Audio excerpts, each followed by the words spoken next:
L'Iran organise samedi des funérailles nationales pour une soixantaine de hauts gradés et de scientifiques nucléaires tués pendant la guerre de 12 jours déclenchée par Israël, au 4e jour d'un fragile cessez-le-feu et alors que Donald Trump menace d'attaquer à nouveau le pays.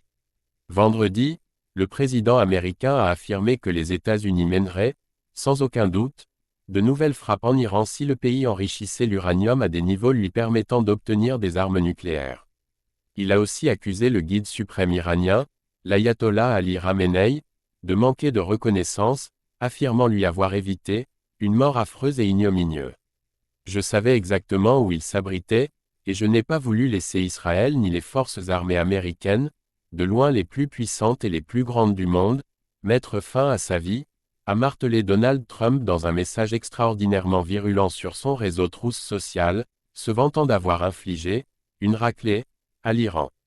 Les États-Unis ont bombardé 3 sites nucléaires en Iran dans la nuit du 21 au 22 juin, se joignant à l'offensive déclenchée par Israël le 13 juin dans le but affiché d'empêcher le pays de se doter de la bombe atomique.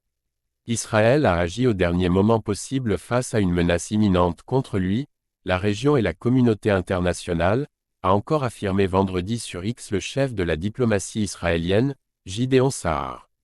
L'Iran, de son côté, a toujours nié vouloir construire la bombe atomique et revendique le droit de mener un programme nucléaire civil.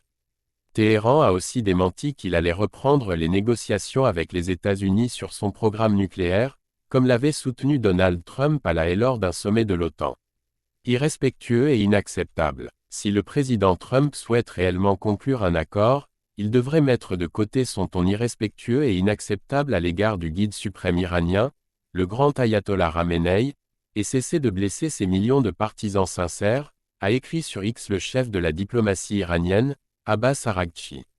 Le grand et puissant peuple iranien, qui a montré au monde que le régime israélien n'avait pas d'autre choix que de courir vers plus papa plus pour éviter d'être anéanti par nos missiles, n'apprécie guère les menaces et les insultes, a-t-il déclaré. La bonne volonté engendre la bonne volonté, et le respect engendre le respect. Plusieurs importants commandants des forces armées iraniennes, dont les gardiens de la Révolution, l'armée idéologique de la République islamique, ainsi qu'une dizaine de scientifiques nucléaires, ont été tués par les bombardements israéliens. Les autorités iraniennes se préparent à leur rendre hommage samedi matin au cours de funérailles nationales.